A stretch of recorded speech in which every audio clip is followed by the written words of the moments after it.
কুখ্যাত কাফের কাদিয়ানীরা বিগত 16 বছর ধর্ম নিরপেক্ষ দলকে সমর্থন করায় শেখ হাসিনা ফেসিবাদী স্বৈরাচার হাসিনা কাদিয়ানীদেরকে অমুসলিম ঘোষণা করে নাই।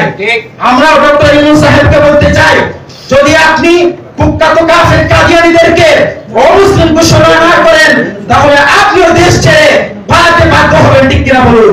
প্রিয় ভাইরা, যদি আল্লাহর আদি নবী মুহাম্মদ সাল্লাল্লাহু আলাইহি সাল্লাম সর্বশেষ নবী এই তাহরিকে খতম নবুয়তের পক্ষে আমাদের জান ও মান দিয়ে যদি জিহাদ করতে হয়, কারা কারা প্রস্তুত আছেন? দুই হাত তুলে আল্লাহ তাআলাকে দেখান। নারে তাকবীর, ইনশাআল্লাহ সুন্নাতুল জামাত, তাহরিকে খতম নবুয়ত বাংলাদেশ। নারে তাকবীর। আজকে যারা আপনারা এখানে উপস্থিত হয়েছেন, তাহরিক আপনাদের পার্টির কোনো সহযোগিতা করে না। অন্যান্য দলের রাজনৈতিক দলের কিছু না কিছু দান্দা থাকে। জেলার নেতা একটা মোটরসাইকেল পায়, বিভাগের নেতা একটা প্রাইভেট কার পায়, ফ্ল্যাট পায়, কিন্তু তাহরিক আপনাদেরকে কোনো পার্টি সহযোগিতা করে না। আর আমরাও তাহরিকে খতম নবুয়ত সংগঠন থেকে আমরাও আশা করি না।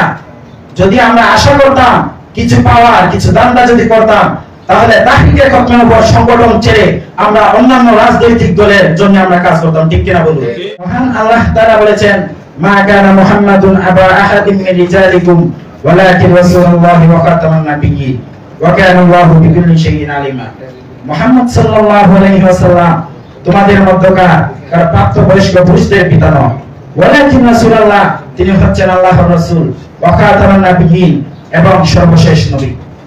প্রিয় ভাইরা, আপনারা জানেন কুরআনুল কারীমের বিসমিল্লাহর বা থেকে মিনাল জিন্নাতি ওয়ান নাসের সিন পর্যন্ত কেউ যদি একটি হরফ, একটি অক্ষর, একটি শব্দকে কেউ যদি অস্বীকার করে সে কাফের হয়ে যাবে, ঠিক কিনা বলুন? ইসলামের আরেকটি মৌলিক আকীদা হচ্ছে মহান আল্লাহ তাআলা এক। আল্লাহ তাআলাকে বিশ্বাস করব, কিন্তু ওয়াহিদ আল্লাহ তাআলা এক হিসেবে বিশ্বাস করব না, সে কাফের। ঠিক তেমনি ভাবে মুহাম্মদ সাল্লাল্লাহু আলাইহি সাল্লাম আল্লাহর রাসূল, কিন্তু আখিরি নবী হিসেবে বিশ্বাস করব না, ঠিক তেমনি ভাবে সেও কাফের, ঠিক কিনা বলুন?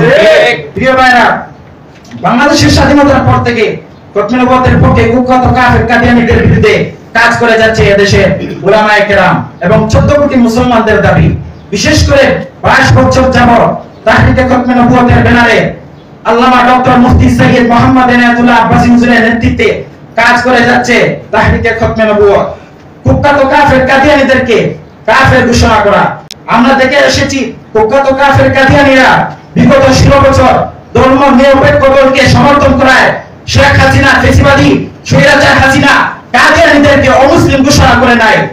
আমরাও ডক্টর ইউনূস সাহেবকে বলতে চাই, যদি আপনি কুখ্যাত কাফের কাদিয়ানীদেরকে অমুসলিম ঘোষণা না করেন তাহলে আপনিও দেশ ছেড়ে পালাতে বাধ্য হবেন, ঠিক কিনা বলুন?